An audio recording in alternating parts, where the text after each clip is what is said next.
ദൈവനാമത്തിന് മഹത്വമുണ്ടാകട്ടെ. ഹ്യൂസ്റ്റൺ വോയിസിലേക്ക് ഏവരെയും സ്നേഹത്തോടെ സ്വാഗതം ചെയ്യുന്നു. ബൈബിളിലെ ഏറ്റവും ശ്രദ്ധേയമായ കഥയാണ് നല്ല ശമരിയാക്കാരൻ. വഴിയരികിൽ അർദ്ധപ്രാണനായി മുറിവേറ്റ് കിടന്ന ആ മനുഷ്യനെ വഴിയമ്പലത്തിലെത്തിക്കുകയും എണ്ണയും വീഞ്ഞും പകർന്ന് അവന് രക്ഷ ചെയ്യുകയും ചെയ്യുന്ന നല്ല ശമരിയാക്കാരൻ നമ്മുടെ ചിന്തയിൽ എപ്പോഴും നിറഞ്ഞു നിൽക്കുന്ന കഥാപാത്രമാണ്. എന്നാൽ ഇങ്ങനെയുള്ളവരെ നിത്യജീവിതത്തിൽ കണ്ടുമുട്ടുക എന്നത് വളരെ അപൂർവമായിട്ടുള്ള സന്ദർഭങ്ങളാണ്. എന്നാൽ ഇന്ന് തുമ്മമൺ ഭദ്രാസനത്തിലെ വൈദികനായി ശുശ്രൂഷ ചെയ്യുന്ന റവറൻ ഫാദർ സന്തോഷ് ജോർജ് അച്ഛനെ കണ്ടുമുട്ടുമ്പോൾ നല്ല ശമരിയാക്കാരൻ്റെ കഥയെയാണ് ഞാൻ ഓർക്കുന്നത്. ആ കഥയെ അന്വർത്ഥമാക്കുന്ന അച്ഛൻ്റെ ശുശ്രൂഷകളെ ഓർത്ത് ദൈവത്തിന് സ്തോത്രം ചെയ്യുകയും ഏറ്റവും സ്നേഹത്തോടെ ഹ്യൂസ്റ്റൺ വോയിസിലേക്ക് സ്വാഗതം ചെയ്യുന്നു. വെൽക്കം അച്ഛൻ. താങ്ക് യു അച്ഛാ. Thank you very much. അച്ഛൻ എന്നാ US എത്തിച്ചേർന്നത്?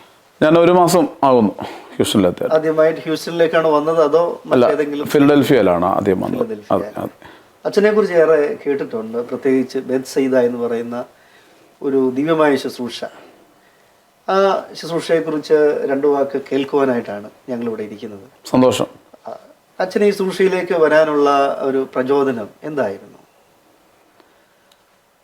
2012 ഞാൻ ഓൾറെഡി ബസൈദ എന്നൊരു ആശയത്തിന് പ്രാധാന്യം കൊടുത്തുകൊണ്ട് ഒരു പ്രാർത്ഥന വിഷയമായിട്ട് തന്നെ ഈ വിഷയം സമർപ്പിച്ചിരിക്കുകയായിരുന്നു. ഈ സമയത്താണ് ഞാൻ ബുദ്ധിമാന്യമുള്ള കുട്ടികളുടെ കോഴ്സ് പഠിക്കാൻ തക്കോണം തിരുവനന്തപുരത്ത് ഒരു സ്ഥാപനത്തിൽ പഠിക്കാൻ തക്കോണം അഡ്മിഷൻ എടുത്തു. ക്ലാസ് കഴിഞ്ഞ് തിരിച്ചു വരുന്ന വഴിക്ക് കിളിമാനൂർ വെച്ച് ഒരു വയ്യാത്ത മനുഷ്യനെ റോഡിൽ നിന്ന് കിട്ടി. അദ്ദേഹത്തിൻ്റെ കാലിലെ വലിയൊരു വ്രണം ഉണ്ടായിരുന്നു. അത് ബ്ലഡൊക്കെ ഒഴുകി പഴുപ്പൊക്കെ ആയിട്ട് വികൃതമായൊരു മുറിവായിരുന്നു. അന്നെനിക്ക് സ്പ്ലെൻഡർ ബൈക്കാണ്. എനിക്ക് അദ്ദേഹത്തെ ആ ബൈക്കിൽ നിർത്തിയിട്ട് ഇറങ്ങി നോക്കിയപ്പോഴേ സങ്കടം തോന്നിയിട്ട് അദ്ദേഹത്തെ ഏതെങ്കിലും ഹോസ്പിറ്റലിൽ എത്തിക്കണമെന്ന് ആഗ്രഹിച്ചെങ്കിലും അതിനെനിക്ക് സാധിക്കുന്നൊരു സാഹചര്യമായിരുന്നില്ല. കാരണം വാഹനങ്ങളില്ലാത്തൊരു സ്ഥലമായിരുന്നു. പിന്നെ അദ്ദേഹത്തെ ഒരു ഓട്ടോ എടുത്തിട്ട് ഞാൻ കൊട്ടാരക്കരയ്ക്ക് കൂട്ടിക്കൊണ്ടു വന്നു. അവിടെ ഒരു ഹോസ്പിറ്റലിൽ കാണിച്ചു. അവിടെ അഡ്മിറ്റ് ചെയ്യാൻ തക്കോണം അവർക്ക് കഴിഞ്ഞില്ല. കാരണം ബൈസ്റ്റാൻഡർ ഇല്ല. എനിക്കും നിൽക്കാൻ പറ്റാത്തൊരു സാഹചര്യമായിരുന്നു. ഞാനൊരു ഷമ്മാശനാണ്, ഓൾറെഡി അച്ഛനായിട്ടില്ല. അങ്ങനെ എനിക്ക് കിട്ടിയ ആളിനെ കൊണ്ട് ഞാൻ പല സ്ഥലങ്ങളിൽ പോയെങ്കിലും അദ്ദേഹത്തെ സ്വീകരിക്കാൻ ആരും തയ്യാറായില്ല. കുറച്ച് ദിവസങ്ങൾക്കുള്ളിൽ തന്നെ ഒരു വാടക വീടെടുത്ത് മാറേണ്ടി വന്നു. സത്യം പറഞ്ഞാൽ ബസൈദ തുടക്കം അങ്ങനെയാണ്. റോഡിൽ നിന്ന് കിട്ടിയ ഒരാളെ ആരും സ്വീകരിക്കാതിരുന്നപ്പോൾ എനിക്ക് തന്നെ സ്വീകരിക്കേണ്ടി വന്നു. ആ വാടക വീട്ടിൽ ആദ്യം ഒരാൾ വന്നു, പിന്നെ 2 പേര് വന്നു, 3 പേര് വന്നു, 10 പേര് വന്നു. ആ സ്ഥാപനം കുറച്ചുകൂടി വിപുലപ്പെടുത്താൻ തക്കോണം കർത്താവ് സഹായിച്ചു. ഇന്ന് ബസൈദ പത്തനംതിട്ട ജില്ലയിലെ തുമ്പമൺ പുന്നക്കുന്ന് മലയിൽ ഏറ്റവും ഭംഗിയായിട്ട് പ്രവർത്തിക്കുന്ന വലിയൊരു സ്ഥാപനമായി മാറ്റുവാൻ ദൈവം സഹായിച്ചു. തമ്പുരാന് മാത്രം നന്ദി. പ്രധാനമായും അവിടെ ഉള്ളത് മാനസിക രോഗം ബാധിച്ച് പ്രത്യേകിച്ച് ഭവനത്തിനുള്ളിൽ നിന്ന് പുറത്തിറങ്ങി റോഡിലൂടെ അലഞ്ഞു നടന്ന ഒരുപാട് പേരുണ്ട്. അവരെല്ലാം കൂട്ടിക്കൊണ്ട് വന്ന് അവരെ മുടിവെട്ടി കുളിപ്പിച്ച് അവർക്കൊരു നല്ല ലൈഫ് കൊടുക്കുകയാണ്. കൂടാതെ ഓട്ടിസം, ഡൗൺ സിൻഡ്രോം, CP അതായത് സെറിബ്രൽ പാൾസി, അതുപോലെ തന്നെ MR മെൻ്റലി റിട്ടാർഡ് ആയിട്ടുള്ള ആളുകൾ, പിന്നെ ഉപേക്ഷിക്കപ്പെട്ട നോർമലായിട്ടുള്ള അപ്പച്ചന്മാർ, ഇത്രയും പേരാണ് നിലവിൽ നമ്മുടെ സ്ഥാപനത്തിൽ ഉള്ളത്. ദൈവകൃപയാൽ എല്ലാവരും സ്ഥാപനത്തിൽ സന്തോഷമായിട്ട് ഇരിക്കുന്നു, ഭംഗിയായിട്ട് പോകുന്നു. ഈ വൈദിക ശുശ്രൂഷയിലേക്ക് വരുന്ന പലരും, ഞാനല്ലേ ജനറലൈസ് ചെയ്യുകയല്ല, പലരും ഒരച്ഛനാകുക, ഒരു സഭയുടെ ശുശ്രൂഷയിൽ തന്നെ നിൽക്കുക, ആ ഇടവക ജനങ്ങളുടെ അവരുടെ ക്ഷേമം അന്വേഷിക്കുക, അവർക്ക് വേണ്ട ദൈവിക ശുശ്രൂഷ ചെയ്യുക എന്നതിലപ്പുറം ഇതൊരു ബെത്സൈദ മുമ്പോട്ട് വയ്ക്കുന്നത് വലിയൊരു ആശയമാണ്. ഒരു മനുഷ്യ സ്നേഹത്തിൻ്റെയും കരുതലിൻ്റെയും ഈ ഒരു ഫോർമേഷൻ അച്ഛന് കൊച്ചിലെ ചെറുപ്പകാലം മുതൽ തന്നെ രൂപപ്പെട്ടു വരുന്നതാണോ, അതോ വൈദിക വിദ്യാഭ്യാസ കാലത്ത് ഇങ്ങനെ ഒരു കാഴ്ചപ്പാട് രൂപപ്പെട്ടു വന്നതാണോ ചെയ്തത്? ഇങ്ങനെ ദൈവിക ശുശ്രൂഷയോടൊപ്പം തന്നെ അല്ലെങ്കിൽ ഒരു അച്ഛൻ്റെ പട്ടത്ത ശുശ്രൂഷയുടെ ഭാഗമായി ഇപ്രകാരമുള്ള ഒരു സ്പെഷ്യൽ മിനിസ്ട്രി ഏറ്റെടുക്കാനുള്ള വലിയൊരു പ്രചോദനവും അതിൻ്റെ കാഴ്ചപ്പാടും എങ്ങനെയാണ് അച്ഛനെ ആ ഒരു വിളിയിലേക്ക് വരുവാനായിട്ടിടയായി തീർന്നത്? 2 തരത്തിൽ അതിന് മറുപടി പറയേണ്ടി വരും. ഒന്ന് എൻ്റെ മാതാപിതാക്കൾ തന്നെയാണ്. പിന്നെ എൻ്റെ സഭയിലെ ഒരു പ്രധാനപ്പെട്ട മെത്രാപ്പോലിത്ത ഉണ്ടായിരുന്നു. അദ്ദേഹം കാലം ചെയ്തു. ഗീവർഗീസ് മാർ അസ്താത്യോസ് എന്നൊരു വലിയ പിതാവ്. മലങ്കര സഭയ്ക്ക്, പ്രത്യേകിച്ച് ഞാൻ മലങ്കര ഓർത്തഡോക്സ് സഭയിലെ ഒരു പുരോഹിതനാണ്. മലങ്കര സഭയ്ക്ക് വലിയ നീതിബോധവും സുവിശേഷ വ്യാഖ്യാന പഠനവും പ്രത്യേകിച്ച് ജീവകാരുണ്യ രംഗത്ത് ഇത്രമാത്രം പ്രവർത്തിച്ചിരുന്ന ഒരു പിതാവിനെ പിന്നീട് കാണാൻ പറ്റാത്ത വിധം, അല്ലെങ്കിൽ മുൻപും ഇല്ലാത്ത വിധം അദ്ദേഹത്തിൻ്റെ സാന്നിധ്യം വലിയ അത്ഭുതമായിരുന്നു സഭയ്ക്കകത്ത്. കുഞ്ഞുകാലത്തിലൊക്കെ അദ്ദേഹത്തെ കണ്ട് ജീവിച്ചു വന്നവരാണ് ഞങ്ങൾ. എൻ്റെ ഇടവക പള്ളിയുടെ പെരുന്നാളിന് അദ്ദേഹം വരികയും അദ്ദേഹവുമായിട്ട് വളരെ അടുത്തൊരു ബന്ധം പുലർത്താൻ എനിക്കിടയാകുകയും ചെയ്തു. പിന്നീട് അദ്ദേഹത്തിൻ്റെ ഒപ്പം സഭയുടെ മിഷൻ ബോർഡിലേക്ക്, MDC എന്ന് പറയും, മാവേലിക്കൽ ആസ്ഥാനമായി പ്രവർത്തിക്കുന്ന MDCയിലേക്ക് പോകാനും അവിടെ നിന്ന് യാച്ചാരം ബാലഗ്രാം, അതുപോലെ സഭയുടെ പുതുപ്പാടി ബാലഭവൻ തുടങ്ങിയ വിവിധ സ്ഥാപനങ്ങളിൽ കുഞ്ഞു പ്രായത്തിൽ ശുശ്രൂഷ ചെയ്യാൻ എനിക്ക് സാധിച്ചിട്ടുണ്ട്. അപ്പം ചെറിയ കാലം മുതൽ വീട്ടിൽ നിന്ന് കിട്ടിയ ഒരു അന്തരീക്ഷവും ഒപ്പം കുറച്ചുകൂടെ പഠിച്ചു വന്ന സമയത്ത് കിട്ടിയ അറിവും കൂടി കണക്ട് ചെയ്തപ്പോൾ എന്തുകൊണ്ടും ഒരു പുരോഹിതനാകണമെന്നുള്ള ആഗ്രഹം ചെറുപ്പകാലം മുതലുണ്ടെങ്കിലും അതിലുപരി സജീവമായ ജീവകാരുണ്യ മേഖലയിൽ നിൽക്കണമെന്നുള്ള ആഗ്രഹം കൂടി ശക്തിപ്പെട്ടു. അതിന് പ്രകാരമാണ് വിവാഹ ജീവിതം വേണ്ടെന്ന് വെച്ചു. മറ്റുള്ളവർക്ക് വേണ്ടി ജീവിക്കണം എന്നുള്ള ആഗ്രഹം ഉണ്ടായിരുന്നു. എൻ്റെ സഹോദരി എപ്പോഴും പറയുമായിരുന്നു, ജീവിക്കുന്നെങ്കിൽ കർത്താവിനോട് ജീവിക്കണം, കർത്താവിനോട് ജീവിക്കുന്നെങ്കിൽ മറ്റുള്ളവരെ ചേർത്ത് പിടിച്ച് ജീവിക്കണമെന്ന് എപ്പോഴും പറയുമായിരുന്നു. അതൊരു തിരിച്ചറിവും ഒരു പഠിപ്പിക്കലും കൂടിയായിരുന്നു. അങ്ങനെയാണ് ജീവകാരുണ്യ മേഖലയിൽ കുറച്ചുകൂടി നമുക്ക് ഇടപെടാൻ പറ്റുന്ന അറിവുകളും സാഹചര്യങ്ങളും വന്നപ്പോൾ ഇറങ്ങിത്തിരിക്കുവാനിടയായത്. പിന്നീട് മുമ്പ് ഞാൻ പറഞ്ഞതുപോലെ ഒരാളിനെ ദൈവമായിട്ട് കൊണ്ടത് മുമ്പിൽ വെച്ചു, അദ്ദേഹത്തെ സ്വീകരിക്കാൻ കൊണ്ടിടയായി. അങ്ങനെ ബസ്സെയ്ത തുടങ്ങി. ബസ്സെയ്ത വാക്കിൻ്റെ അർത്ഥം തന്നെ ഹോം ഓഫ് മേഴ്സി എന്ന, കരുണയുടെ ഭവനം എന്ന. അതുപോലെ തന്നെ മത്സ്യത്തിൻ്റെ ഭവനം എന്ന് പറയും. മത്സ്യം നമുക്കറിയാം, ഇക്തൂസ് എന്നൊരു വാക്ക് നമുക്ക് പഠിക്കാനുണ്ട്. നമ്മൾ പഠിക്കുന്ന ഇക്തൂസ്, ജീസസ് ക്രൈസ്റ്റ് എന്നൊരു അർത്ഥം എൻ്റെ വരുന്നുണ്ട്. യേശു ക്രിസ്തുവിൻ്റെ ശുശ്രൂഷക്കാരൻ, അല്ലെങ്കിൽ കരുണയുള്ള വ്യക്തി. ഇപ്പം പ്രിയപ്പെട്ട അച്ഛന് ആദ്യമേ പറഞ്ഞപ്പോൾ നല്ല ശമരിയാക്കാരനെ കുറിച്ച് പറഞ്ഞത് തന്നെ വലിയൊരു മെസ്സേജാണത്. മുറിവേറ്റവനെ ഒപ്പിയെടുത്ത് അല്ലെ അവനെ തോളത്തിട്ട് സത്രത്തിലെത്തിച്ച് ശുശ്രൂഷിക്കാൻ തോക്കണം കാണിച്ചൊരു മനസ്സ് മാത്രമല്ല അത്. വരാൻ പോകുന്ന നമ്മുടെ ആധ്യാത്മിക രംഗങ്ങളിലൊക്കെ ഇത്തരം കർമ്മങ്ങളെ തുറന്നിടാൻ കൂടി അദ്ദേഹം പഠിപ്പിച്ചു തരിക. ഇതാണ് നിൻ്റെ മിഷൻ.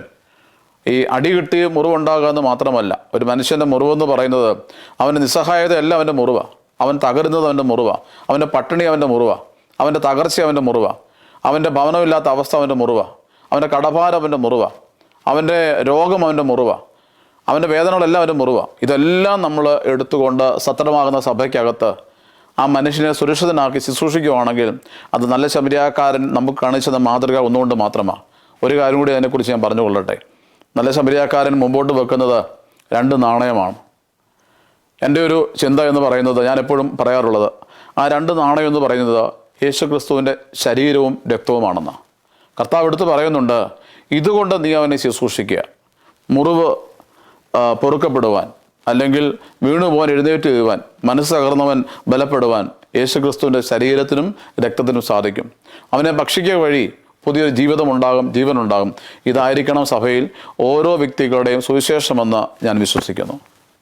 അച്ഛാ, ഈ ജീവകാരുണ്യ പ്രവർത്തനങ്ങൾ എപ്പോഴും വെല്ലുവിളികൾ നിറഞ്ഞതാണ്.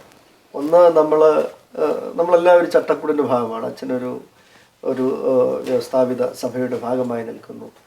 അപ്പോൾ ഇപ്രകാരം ഒരു മിനിസ്ട്രിക്ക് സഭയിൽ നിന്ന്, അല്ലെങ്കിൽ സമൂഹത്തിൽ നിന്നോ, അല്ലെങ്കിൽ നമ്മൾ കൊണ്ടുവരുന്ന ആ വ്യക്തിയിൽ നിന്നോ എന്തെങ്കിലും എതിർപ്പുകളോ അതേപോലെ നമ്മളെ വേദനിപ്പിക്കുന്ന അനുഭവങ്ങൾ ഉണ്ടായിട്ടുണ്ടോ അച്ഛൻ്റെ ജീവിതത്തിലും പ്രവർത്തനത്തിലും?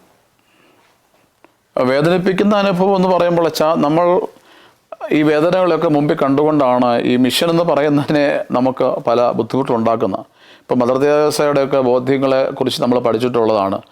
മദർ തെരേസ പല വീട്ടിലും പോയി യാചകവേഷം കെട്ടുന്നത് ആ അമ്മയ്ക്ക് വേണ്ടി അല്ലെന്ന് നമുക്ക് എല്ലാവർക്കും അറിയാം. അമ്മയുടെ കയ്യിൽ തുപ്പിക്കൊടുത്ത സംഭവങ്ങൾ വരെ നമ്മൾ കേട്ടിട്ടുണ്ട്. അതൊക്കെ തൂത്തു ഉടച്ചിട്ട് വീണ്ടും കൈനീട്ടാൻ കാണിച്ചൊരു മനസ്സുണ്ട്. അതുതന്നെയാണ് കർത്താവിന് പ്രീതികരമായ സുവിശേഷമെന്ന് ഞാൻ വിശ്വസിക്കുന്നുണ്ട്. അനുഭവങ്ങൾ ഒരുപാടുണ്ടായിട്ടുണ്ട് വ്യക്തിപരമായിട്ടൊക്കെ. പ്രത്യേകിച്ച് ഇന്ന് ഒരു വലിയ പ്രോജക്റ്റായിട്ട് ബസ്സെയ്ത ആ നാട്ടിൽ നിൽക്കുമ്പോൾ അതിൻ്റെ ബിഗിനിങ് സ്റ്റേജ് ഒരുപാട് സങ്കടകരമായ അവസ്ഥകളുണ്ട്. അതായത് ആക്ച്വലി അങ്ങനെ സംഭവിച്ചുകൊണ്ട് പറയുമല്ല, 2-3 ദിവസമൊക്കെ പട്ടിണി കിടന്ന ഒരു കാലഘട്ടമുണ്ട്. ഒന്നും കഴിക്കാനില്ലാത്ത സമയങ്ങൾ ബസ്സെയ്തൽ ഉണ്ടായിട്ടുണ്ട്.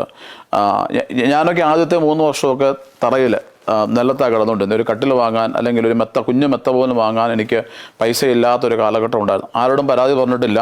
അതൊക്കെ സ്വയം അനുഭവിച്ച് തീർത്ത് കർത്താവുമായിട്ടുള്ള ബന്ധത്തിൽ മാത്രം ആ ദിവസങ്ങളൊക്കെ കടന്നുപോയി എന്നുള്ള സത്യം. അപ്പോൾ അനുഭവങ്ങൾ ഒരുപാടുണ്ട്. പിന്നെ ഒരു യാചകവേഷം കിട്ടുക എന്ന് പറയുന്നത്, ഒരാളുടെ മുമ്പിൽ കൈ നീട്ടി എനിക്കൊരു 100 രൂപ വേണമെന്ന് പറയുമ്പോൾ മനസ്സുള്ളവർ അത് തീർച്ചയായിട്ടും തരും. ഇഷ്ടക്കേടുള്ളവർ ഒഴിഞ്ഞു പോകും. അത് നമുക്ക് പലപ്പോഴും പ്രിയപ്പെട്ടവരായിട്ടുള്ളവർ നമുക്ക് പലപ്പോഴും നഷ്ടമാകുന്ന ഒരുപാട് അവസരങ്ങൾ ഉണ്ടായിട്ടുണ്ട്. ചിലരൊക്കെ നമ്മളോട് പുച്ഛത്തോട് തന്നെ പെരുമാറുണ്ട്, അല്ലെങ്കിൽ ചിലരൊക്കെ അവഗണിക്കും, നമ്മളെ ഒഴിവാക്കി വിടും, അല്ലെങ്കിൽ എന്തെങ്കിലും കള്ളം പറഞ്ഞൊക്കെ മാറിപ്പോകും. പക്ഷേ സാഹചര്യങ്ങളാണ്, ഞാനതിലൊന്നും ആരെയും കുറ്റപ്പെടുത്താറില്ല. പക്ഷേ ക്രിസ്തുവേശുവിൽ സുവിശേഷ പുള്ളിൽ കിടക്കുന്നതുകൊണ്ടും ജീവകാരുണ്യ പ്രവർത്തനം സ്വർഗരാജ്യത്തിലേക്കുള്ള വഴിയാണെന്ന് വിശ്വസിക്കുന്നതുകൊണ്ടും ഉറപ്പായും നമുക്ക് ചുറ്റുമുള്ള മനുഷ്യർ, പച്ച മനുഷ്യർ, അവർ സങ്കടപ്പെടുന്നത് നമ്മുടെ സങ്കടമാണെന്ന് തിരിച്ചറിയുന്നതുകൊണ്ടും ഉറപ്പായും ഞാൻ വിശ്വസിക്കുന്നു ഇത് കർത്താവ് ഒരുക്കിയ സത്യസുവിശേഷത്തിൻ്റെ വഴി തന്നെയാണ്. അച്ഛാ, നമുക്ക് ബെത്സൈദയിലേക്ക് വരാം. അവിടെ എങ്ങനെയാണ് ഒരു ദിനം ആരംഭിക്കുന്നത്? എന്തൊക്കെ കാര്യങ്ങളാണ് ഒരു ദിവസത്തിൽ അവിടെ നടക്കുന്നത്? ഈ അച്ഛൻ്റെ ശുശ്രൂഷയുടെ ഭാഗമായിട്ട് ഏതൊക്കെ കാര്യങ്ങൾ അവിടെ ചെയ്യുന്നു? ചുരുക്കത്തിലൊന്ന് പറയാമോ? തീർച്ചയായിട്ടും അച്ഛാ. ബെത്സൈദയിലെ പലതരത്തിലുള്ള ആളുകളുണ്ടെന്ന് ഞാൻ ആദ്യമേ പറഞ്ഞു. പ്രത്യേകിച്ച് സൈക്കാട്രിക് പ്രോബ്ലം ഉള്ളവർ, സിവിയർ ആയിട്ടുള്ളവരുണ്ട്, മൈൽഡ് ആയിട്ടുള്ളവരുണ്ട്, പിന്നെ ഓട്ടിസം, ഡൗൺ സിൻഡ്രോം കാറ്റഗറിയിൽപ്പെട്ടവരുണ്ട്. ഇവരെ എല്ലാവരെയും എപ്പോഴും നമുക്കൊരു പ്രാർത്ഥന അവസരത്തിലേക്ക് കൂട്ടിക്കൊണ്ടുവരാൻ പറ്റത്തില്ല. പക്ഷേ അതിൽ നല്ല ശതമാനം പേരും മൈൽഡ് കാറ്റഗറിയിൽപ്പെട്ടവരും കുറച്ച് നോർമലി ഉള്ളവരുമായ ആളുകളെല്ലാം കൂട്ടിക്കൊണ്ട് രാവിലെ 5 മണിക്ക് ഞങ്ങൾ എല്ലാവരും എഴുന്നേൽക്കും. 5 മണിക്ക് എഴുന്നേറ്റ് ഒന്ന് ഫ്രഷായിട്ട് എല്ലാവരും ചാപ്പലിൽ വന്ന് 5:30 മുതൽ 6:30 വരെയുള്ള സമയം ചാപ്പലിൽ പ്രാർത്ഥന തുടങ്ങും. പ്രാർത്ഥന തുടങ്ങിയ ശേഷം 1 മണിക്കൂറോളം പ്രാർത്ഥിച്ച് ധ്യാനമൊക്കെ കഴിഞ്ഞിറങ്ങി അവരവരുടെ സ്വന്തം കാര്യങ്ങൾ ചെയ്യാൻ പോവുകയും, പിന്നീട് ഞങ്ങൾക്കൊരു വലിയ മൃഗസമ്പത്ത് കൂടി അവിടെ ഉണ്ട്. കുറേ അധികം പൂച്ചകൾ, പട്ടികൾ, അതായത് ശരിക്കും പറഞ്ഞു കഴിഞ്ഞാൽ 30ഓളം പൂച്ചകൾ, കുറേയധികം പട്ടികൾ എന്നുള്ള വാക്ക് ഞാൻ എടുത്തു പറയുകയാണ്, കാരണം ഒരു നല്ല സംവിധാനത്തിൽ അത് പോകുന്നുണ്ട് അവിടെ. പക്ഷികൾ, എരുമ, ആട്, പോത്ത്, ഇങ്ങനെ തുടങ്ങി വലിയൊരു സംവിധാന സ്ഥാപനത്തിനകത്തുണ്ട്. അപ്പോൾ ഇതെല്ലാം ചെറിയ ചെറിയ സന്തോഷങ്ങൾക്ക് വേണ്ടിയാണെങ്കിലും ഇതിനെയൊക്കെ ശുശ്രൂഷിക്കാൻ ഇവരൊക്കെ ആക്റ്റീവാണ്. അവരെയൊക്കെ ഓരോരുത്തർക്ക് ഏൽപ്പിച്ചിരിക്കുന്ന വഴിയിലേക്ക് തിരിച്ചുവിടും. അങ്ങനെ പോകുന്നു. 8:30 ബ്രേക്ക്ഫാസ്റ്റ് ആണ് ക്രമീകരിച്ചിരിക്കുന്നത്. പിന്നെ ആ സമയത്തേക്ക് പത്രം എത്തുന്നു. പത്രം വായിക്കാനുള്ളവർക്ക് പത്രം വായിക്കാൻ അവസരമുണ്ട്. അതുപോലെ ബ്രേക്ക്ഫാസ്റ്റിന് മുമ്പും പിൻപും പിന്നെ അവരുടേതായ ഉത്തരവാദിത്തങ്ങൾ, ജോലികൾ ഏൽപ്പിച്ചിട്ടുള്ളത് ചെയ്യാറുണ്ട്. വലിയ പ്രശ്നക്കാരൊന്നുമായിട്ട് ഇപ്പം നിലവിൽ അവിടെ ആരുമില്ല. അതുപോലെ തന്നെ ലഞ്ചിന് ടൈം വരെ 1 മണി വരെയുള്ള സമയം തീർച്ചയായിട്ടും എന്തെങ്കിലുമൊക്കെ ജോലികൾ അവിടെയൊക്കെ ഉണ്ടാകും. പിന്നെ ആ സമയത്ത് ചെസ്സ് കളിക്കുന്നവർ, ക്യാരംസ് കളിക്കുന്നവർ, അല്ലെങ്കിൽ പറമ്പിലൊക്കെ ഇറങ്ങി നടക്കുന്നവരും, പണിക്കാരോടൊക്കെ പോകുന്നവരും, പിന്നെ അങ്ങനെയുള്ള എല്ലാ കാറ്റഗറിയിലും അവർ ഇൻവോൾവ് ആണ്. 1 മണിക്ക് 12 മണിക്ക് പ്രാർത്ഥനയ്ക്ക് കയറും. 1 മണി വരെ പ്രാർത്ഥന വീണ്ടും ഉണ്ട്. രാവിലെ 5:30 ശേഷം 12 മുതൽ 1 മണി വരെ പ്രാർത്ഥന. ദെൻ അതിന് ശേഷം 1 മണിക്ക് ലഞ്ച്. പിന്നെ അവർ കുറച്ച് ഉറങ്ങാനുള്ള സമയമുണ്ട്. പരമാവധി അവരെ മടിയന്മാരായിട്ട്, അലസന്മാരായിട്ട് ഇരുത്താൻ ശ്രമിക്കാറില്ല. കാരണം അവർ എത്ര എൻഗേജഡ് ആണോ അത്രയും അവരുടെ ലൈഫിൽ ഹാപ്പി ആയിരിക്കും, സന്തോഷമായിരിക്കും, ആക്റ്റീവായിരിക്കും. നമ്മളവരെ വെറുതെ ഒരു തലത്തിൽ ഇരുത്തിയാൽ അവർ വലിയ അപകടകാരികളായിട്ട് മാറും, വയലൻ്റ് ആകും. എന്നാൽ അവർക്ക് നല്ല സന്തോഷം തരുന്ന അന്തരീക്ഷങ്ങളെ സൃഷ്ടിച്ച്, പ്രത്യേകിച്ച് സ്പിരിച്വാലിറ്റി ഞാൻ എടുത്തു പറയുകയാണ്, അതിൻ്റെ അകത്ത് കുറച്ച് പ്രാധാന്യം സ്ഥാപനം കൊടുക്കുന്നുണ്ട്. 3:30 വൈകിട്ടൊരു പ്രാർത്ഥനയുണ്ട്. അത് ചെറിയ പ്രാർത്ഥന, കുറച്ച് പേര് വന്ന് ഞങ്ങൾ സന്യാസികളായതുകൊണ്ട് ഞങ്ങൾ 3:30 പ്രാർത്ഥിക്കാറുണ്ട്. ആ കൂട്ടത്തിൽ കുറച്ച് പേര് വന്ന് പ്രാർത്ഥിക്കും.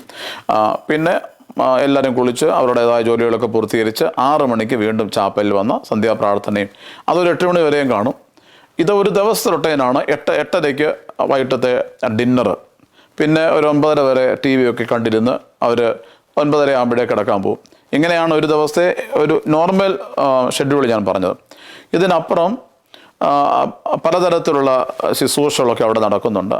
ഞങ്ങളെല്ലാവരെയും കൂട്ടിക്കൊണ്ടൊക്കെ പുറത്ത് പോകാറുണ്ട്. എന്തായാലും മാസത്തിൽ 2-3 പ്രാവശ്യമെങ്കിലും എല്ലാവരെയും കൂട്ടിക്കൊണ്ട് ഓരോ സ്ഥലങ്ങൾ വിസിറ്റ് ചെയ്യാനും അവർക്ക് ഇഷ്ടമുള്ള വിധം സാഹചര്യങ്ങളെ എല്ലായിടത്തും കൊണ്ട് കാണിക്കാനൊക്കെ ശ്രമിക്കുന്നുണ്ട്. അതൊക്കെ അവർക്ക് സന്തോഷമാണെന്നുള്ളതാണ്. പിന്നെ ഒരു ഏറ്റവും വലിയ പ്രത്യേകത, ആക്ച്വലി ഇത് ഒരു ഓർത്തഡോക്സ് സഭയുടെ സ്ഥാപനമാണെങ്കിൽ പോലും ഇതിനകത്തൊരു വലിയ ബന്ധം കിടക്കുന്നത് ഇതര ഡിനോമിനേഷനുമായിട്ടാണ്. എല്ലാവരും അവിടെ കൂടി വരുന്നവരാണ്.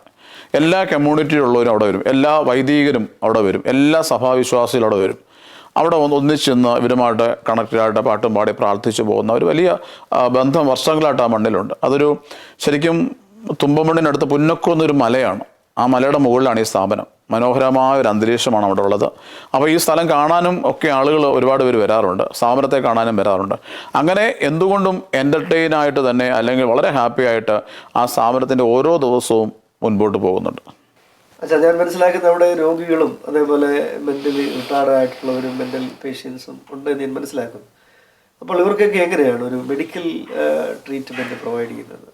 നിങ്ങൾ ആ ഒരു ബെത്സൈദ ഹോമിൽ വെച്ചാണോ അതോ അവരെ ക്ലിനിൽ കൊണ്ടുപോയി എങ്ങനെയാണ് അത് അവരുടെ അത്തരം ആവശ്യങ്ങൾ മീറ്റ് ചെയ്യുന്നത്? ബെത്സൈദ മിഷന് സ്വന്തമായിട്ടൊരു ക്ലിനിക്കുണ്ട്. അത് സ്ഥാപനത്തിൻ്റെ ആദ്യകാലത്തെ ഒരു അംഗമായ ജിബി എന്ന് പറയുന്നൊരു കുട്ടി ഓതറക്കാരനായിരുന്നു. അവന് വളരെ ഫേവറായിട്ടുള്ളൊരു ഇൻമേറ്റ് ആയിരുന്നു. അവന് ഈ അടുത്ത 2 വർഷം മുമ്പ് മരിച്ചുപോയി. അവൻ്റെ മെമ്മോറിയലായിട്ട് ഞങ്ങൾ 2 വർഷം മുമ്പ് ഒരു ക്ലിനിക്ക് സ്റ്റാർട്ട് ചെയ്തിരുന്നു. ജിബി മെമ്മോറിയലായിട്ട് ആ ഒരു ക്ലിനിക്ക്. അവിടെ ഫസ്റ്റ് എയ്ഡ് സംവിധാനം മാത്രമേ ഉള്ളൂ.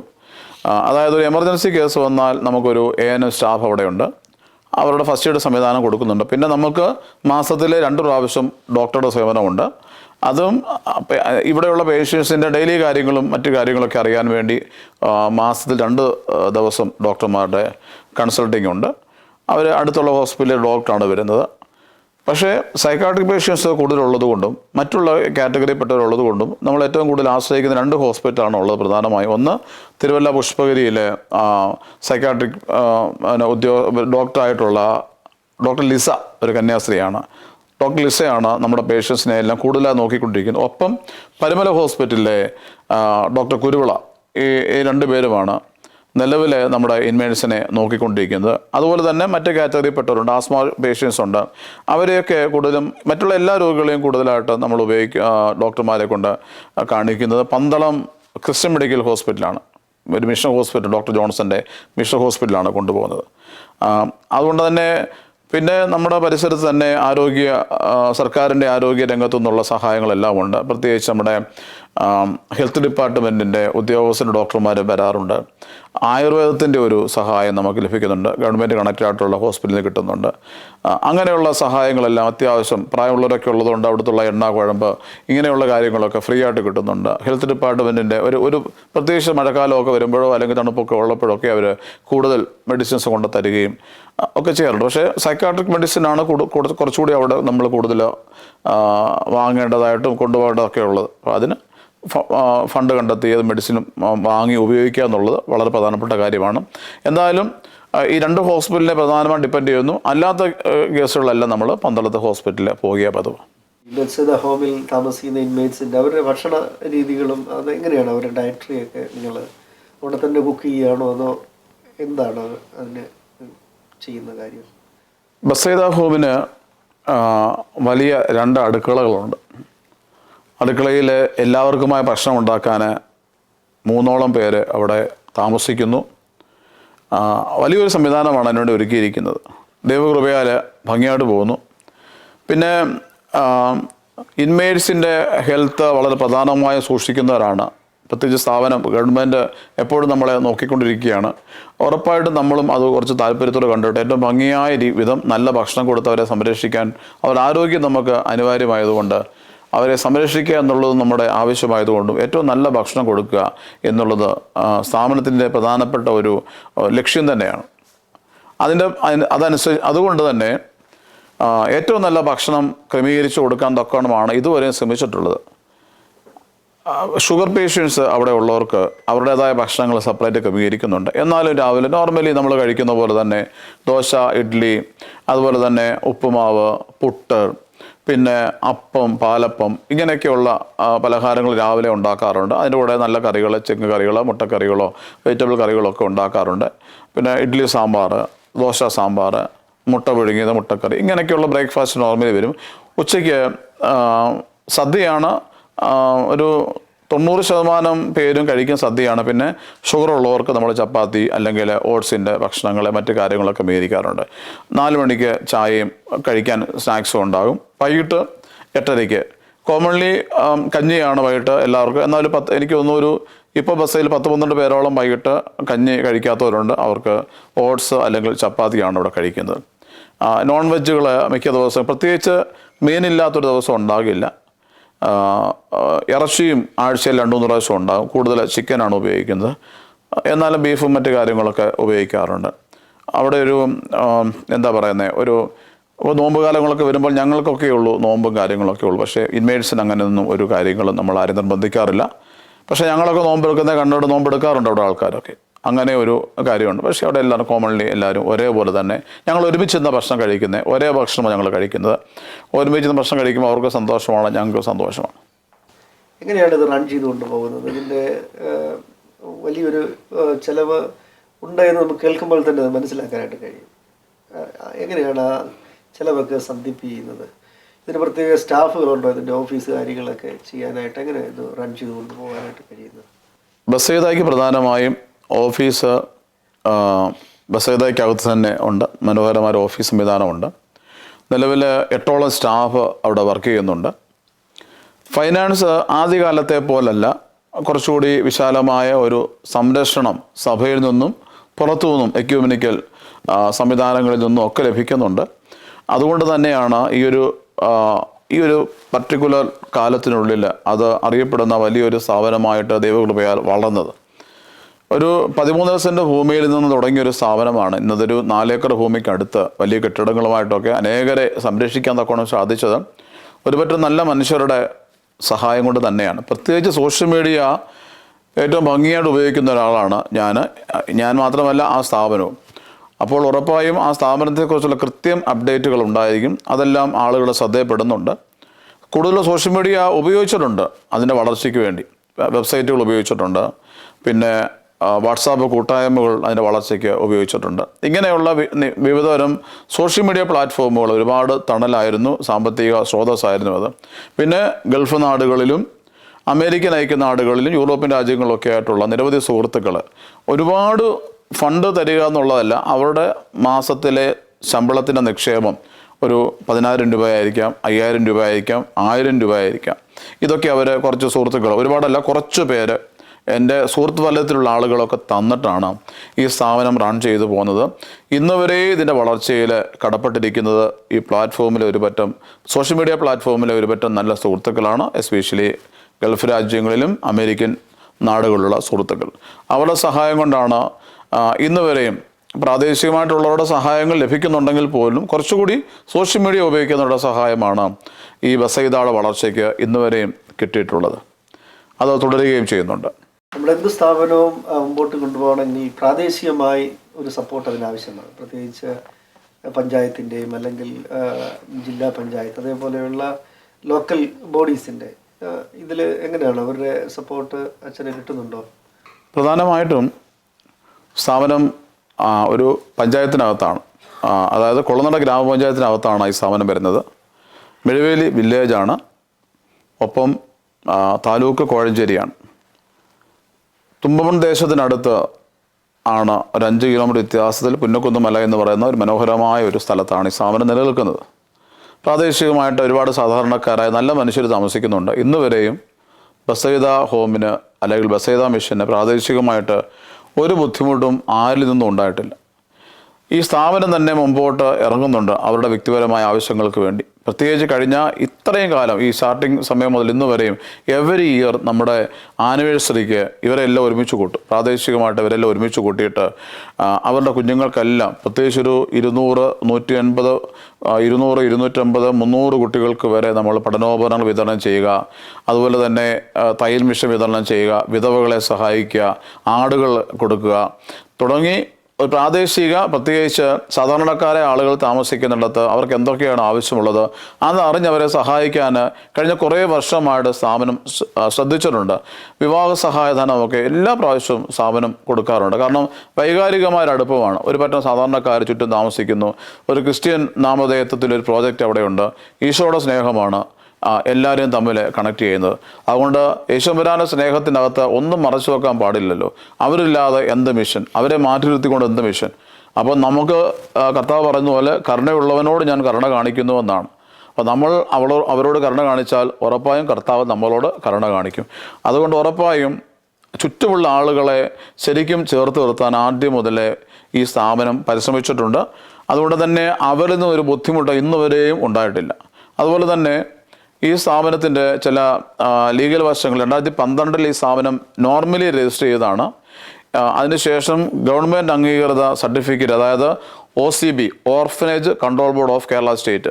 അത് വലിയൊരു അംഗീകാരം തന്നെയാണ്. സ്ഥാപനം തുടങ്ങി ഇത്ര വർഷങ്ങൾക്ക് ശേഷം നമ്മൾ നമ്മുടെ ഓഡിറ്റിങ്ങും കാര്യങ്ങളും എല്ലാ പ്ലാനുകളും കൃത്യമായി സമർപ്പിക്കുമ്പോൾ ഈ സ്ഥാപനം എലിജിബിൾ ആണെന്ന് അവർ സമ്മതിക്കുകയാണ്. അങ്ങനെ നമ്മളെ ഗവൺമെൻറ് അംഗീകരിച്ച ഒരു സർട്ടിഫിക്കറ്റ്, OCB അംഗീകാരമുള്ള സ്ഥാപനമാണ്. ഒപ്പം ഇൻകം ടാക്സിൻ്റെ ATG ട്രാൻസാക്ഷൻ്റെ അംഗീകാരം നമുക്കുണ്ട്. ഒരു 12A ആൻഡ് ATG അംഗീകാരം നമുക്കുണ്ട്. എന്നാൽ നമുക്ക് വിദേശ പണം മാത്രം വാങ്ങാൻ തക്കവണ്ണം ഉള്ള ഒരു അംഗീകാരം നമുക്ക് ലഭിച്ചിട്ടില്ല. അത് ഞങ്ങൾ ആഗ്രഹിച്ചിട്ടുമില്ല. ഒരുപാട് പണമല്ല, മറിച്ച് ശുശ്രൂഷ എത്രയും പെട്ടെന്ന് ഭംഗിയാക്കി പൂർത്തീകരിക്കുക എന്നുള്ളത് ലക്ഷ്യമുള്ളതുകൊണ്ട് പണത്തിൻ്റെ വിശാലതയിലേക്ക് പോയാൽ പക്ഷേ ലക്ഷ്യം മറന്നുപോകും. ഒരുപാട് പണം വന്നാലും അത് ആപത്താണെന്ന് മനസ്സിലാക്കുന്നുണ്ട്. അതുകൊണ്ട് പണത്തേക്കാൾ ഉപരി ചുറ്റുമുള്ള സഹജീവികളുമായി ചേർന്ന് വന്ന് പ്രത്യേകിച്ച് നാടിന് ഗുണമുള്ള, സമൂഹത്തിന് ഗുണമുള്ള, നമ്മളെ വിശ്വസിക്കുന്ന സഭയ്ക്ക് പെരുദോഷം കേൾപ്പിക്കാത്ത നല്ല ശുശ്രൂഷകൾ ചെയ്ത് ദൈവനാമം മഹത്വപ്പെടുത്തുക എന്നുള്ളതാണ് നിലവിലുള്ള സാഹചര്യം. ഇതുവരെയും പ്രാദേശികമായിട്ടോ അല്ലാതെ ഒരു ബുദ്ധിമുട്ടും ആളുകളിൽ നിന്ന് സ്ഥാപനത്തിനുണ്ടായിട്ടില്ല. അച്ഛൻ പറഞ്ഞതുപോലെ തന്നെ ദൈവസ്നേഹത്തിൻ്റെ വലിയ ഒരു പ്രകടനമാണ് ജീവകാരുണ്യ പ്രവർത്തനം. എന്നാൽ നമ്മളിന്ന് കാണുന്നത് രണ്ട് തരത്തിലുള്ള സുവിശേഷ പ്രവർത്തനം. ഒന്ന്, ഒരു അതർ വേൾഡിലേക്ക് ആളുകളെ ആ ഒരു ആത്മീയ തലം ഫോക്കസ് ചെയ്തു പോകുന്ന ഒരു തരം സുവിശേഷ പ്രവർത്തനം. മറ്റൊന്ന്, സോഷ്യൽ കൺസേൺ മാത്രം അഡ്രസ്സ് ചെയ്യുന്ന ഒരു സുവിശേഷ പ്രവർത്തനം. അപ്പോൾ അച്ഛൻ്റെ ഒരു കാഴ്ചപ്പാടിൽ ഏത് തരത്തിലുള്ള ഒരു ആത്മീയത നമുക്ക് എങ്ങനെ നമ്മുടെ ഈ സുവിശേഷം ബൈബിളുമായി വിശ്വാസവുമായി കണക്ട് ചെയ്യാൻ പറ്റും? അച്ഛൻ്റെ ഒരു മിഷൻ കാഴ്ചപ്പാട് അതിനെക്കുറിച്ചൊന്ന് വിശദീകരിക്കാം. സുവിശേഷമില്ലാതെ ജീവകാരുണ്യ പ്രവർത്തനമില്ല. യേശുക്രിസ്തുവില്ലാതെ എന്ത് ജീവകാരുണ്യമാണ്? ലൂക്കോസ് സുവിശേഷം പറയുന്നത് പരിശുദ്ധാത്മാവിൻ്റെ അഭിഷേകം ലഭിക്കുന്നത് തന്നെ ദരിദ്രന്മാരുടെ സുവിശേഷം അറിയിക്കാനാണ്, കാഴ്ചയില്ലാത്തവൻ്റെ കാഴ്ച പ്രസംഗിക്കാനാണ്, ചെകിടന് കേൾവി കൊടുക്കാനാണ് പറയുന്നത്. നമ്മുടെ ജീവിതത്തിൻ്റെ ആകത്തുക, പ്രത്യേകിച്ച് ഒരു ക്രിസ്ത്യൻ പുരോഹിതൻ എന്ന നിലയിൽ, ഒരു സഭയുടെ പ്രതിനിധി എന്ന നിലയിൽ യേശുക്രിസ്തുവിന് സുവിശേഷമില്ലാത്ത പ്രവർത്തനങ്ങൾ അത് നിർജീവമായിരിക്കും. ഒരു വചനമുണ്ട്, അവൻ വെളിച്ചത്തിലിരിക്കുന്നത് പോലെ നാമും വെളിച്ചത്തിൽ നടക്കുമ്പോൾ നമ്മൾ തമ്മിൽ കൂട്ടായ്മയുണ്ട്. 1 യോഹന്നാൻ 1:7 വചനം. അവൻ വെളിച്ചത്തിലിരിക്കുന്നു, നമ്മളും വെളിച്ചത്തിൽ നടക്കുക, അപ്പോഴാണ് നമ്മൾ തമ്മിൽ കൂട്ടായ്മയുള്ളത്. കണക്റ്റഡായിട്ട് പറയേണ്ടത്, ഇതെല്ലാം മുന്നമേ ഒരുക്കി എന്നൊരു വചനം കൂടി ബൈബിളിലെ റെഫറൻസ് എനിക്ക് കിട്ടുന്നില്ലെങ്കിലും നമ്മൾ ജീവകാരുണ്യ പ്രവർത്തകരാകണം, ഇന്ന രീതിയിൽ കർത്താവിൻ്റെ നാമം മഹത്വപ്പെടുത്തണമെന്ന് പണ്ടേ തീരുമാനിച്ചിട്ടുണ്ട്. അതിന് പ്രകാരം മൂവ് ചെയ്യുന്നവരാണ് നമ്മൾ. അതുകൊണ്ട് സുവിശേഷത്തിലൂടെ, പ്രത്യേകിച്ച് ക്രിസ്തുവിനെ അറിഞ്ഞൊരു വ്യക്തിയാണെങ്കിൽ, ക്രിസ്തുവിൻ്റെ സ്നേഹത്തിലായ വ്യക്തിയാണെങ്കിൽ, സുവിശേഷം കൊടുക്കുക, അതിലൂടെ ക്രിസ്തുവിനെ മഹത്വപ്പെടുത്തുക, അതിലൂടെ അനേകർക്ക് അവർക്ക് അവരുടെ ജീവനെ സംരക്ഷിക്കുന്ന വിധം സഹായമാകുന്ന വിധം കാരുണ്യ പ്രവർത്തനം നടത്തുക. ഇനി ക്രിസ്തുവില്ലാതെ ഞാൻ എന്തൊക്കെ കാണിച്ചു കൂട്ടിയാലും ഞാൻ പരാജയപ്പെട്ടൊരു പുരോഹിതനായിരിക്കും. എൻ്റെ വേഷത്തിന് മാത്രമേ നിറം കാണത്തുള്ളൂ, എൻ്റെ ജീവിതത്തിൽ നിറം കാണത്തില്ല, എൻ്റെ സ്വർഗത്തെക്കുറിച്ചുള്ള ചിന്തകൾക്ക് നിറം കാണത്തില്ല, എൻ്റെ ബോധ്യങ്ങൾക്ക് നിറം കാണത്തില്ല. അതുകൊണ്ട് യേശുക്രിസ്തുവില്ലാതെ ജീവകാരുണ്യ പ്രവർത്തനമില്ല. കർത്താവിൻ്റെ രക്ഷയെ കാണിച്ചു കൊടുക്കാത്ത സുവിശേഷവും പരാജയപ്പെട്ടതാണ്. അതുകൊണ്ട് ഞാൻ വിശ്വസിക്കുന്നത്, എന്നിലൂടെ യേശുവിനെ കാണട്ടെ, എൻ്റെ പ്രവൃത്തിയിലൂടെ കർത്താവിൻ്റെ നാമം മഹത്വപ്പെടണം. മരണം വരെ ഞാൻ ആഗ്രഹിക്കുന്നത് അതുതന്നെയാണ്. ഒരു പക്ഷേ കുറച്ചുകൂടെ തീവ്രമായിട്ടൊക്കെ നമ്മൾ ചിന്തിക്കുന്നത് വേണേ തോന്നിപ്പോവും, പക്ഷേ യാഥാർത്ഥ്യമല്ലേ ഞാൻ പറയുന്നത്. സുവിശേഷത്തിൽ നമ്മളെ ജനിപ്പിച്ച, ദാവീദിൻ്റെ സന്തതിയായി ജനിച്ചു മരിച്ച് ഉയർത്തെഴുന്നേറ്റ യേശുക്രിസ്തുവിനെ ഓർത്തുകൊള്ളുവിനെന്ന ഒരു വചനം പറയുന്നത്. അപ്പം ഇങ്ങനെ ഒരു രക്ഷകൻ ഭൂമിയിൽ ഉണ്ടായെന്നും അവൻ ഒരുപാട് സഹിച്ച് മരിച്ച് ആ മരണത്തെ തോൽപ്പിച്ച് ഉത്ഥാനം ചെയ്ത് കടന്നുപോയെന്നും മടങ്ങി വരുമെന്നും നമ്മൾ വിശ്വസിക്കുന്നത് എന്തുകൊണ്ടാണ്? നമ്മുടെ ഉള്ളിൽ ആ ബോധ്യം അവൻ ഇട്ട് തന്നതുകൊണ്ടാണ്. അവൻ തന്നെയാണ് പറയുന്നത്, നീ കരുണ കാണിക്കുക, നീ മനസ്സലിവുള്ളവനായി തീരുക, നീ രോഗിയെ ചേർത്ത് പിടിക്കുക, നീ ആരുമില്ലാത്തവനെ ചേർത്ത് പിടിക്കുക. ഇതെല്ലാം കർത്താവ് കാണിച്ചു തന്നു. അവൻ്റെ മുമ്പിൽ വന്ന് കരഞ്ഞിട്ടുള്ള ഒരാൾ പോലും വെറുതെ പോയിട്ടില്ല.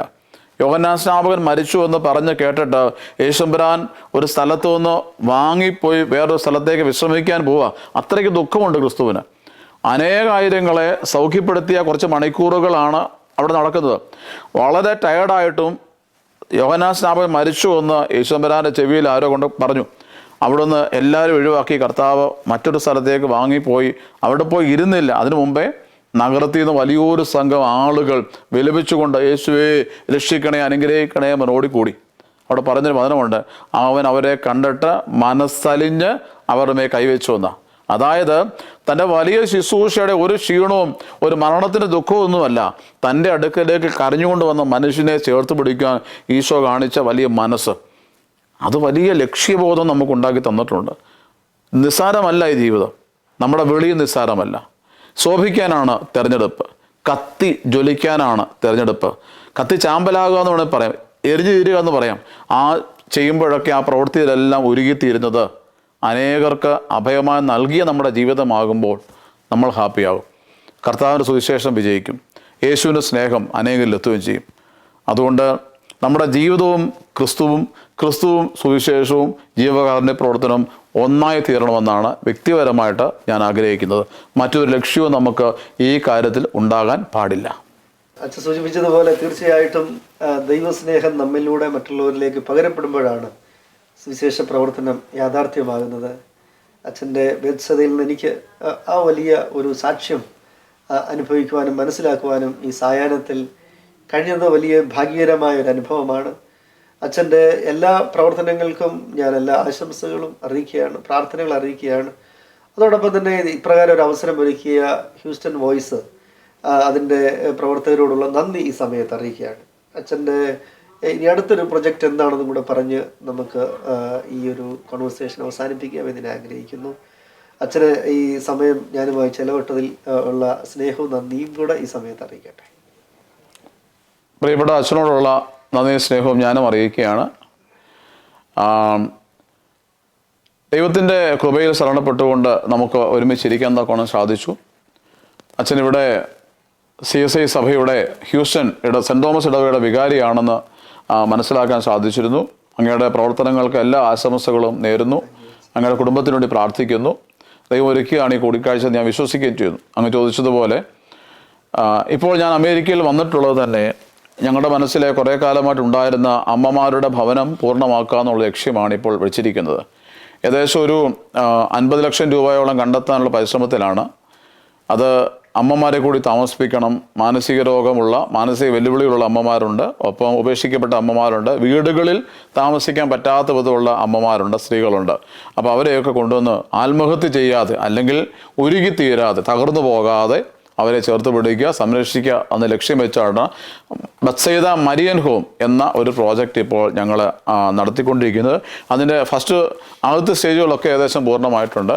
അതിൻ്റെ ഒരു ഫണ്ട് റൈസിംഗ് ആണ് ഇപ്പോൾ ഞങ്ങളുടെ മുമ്പിലുള്ളത്. അതിനുവേണ്ടിയാണ് ഞാൻ ശരിക്കും ഹ്യൂസ്റ്റണിൽ വന്നത്. ഇപ്പോൾ അടുത്തൊരു പർപ്പസ് അമ്മമാരുടെ ബിൽഡിംഗാണ്.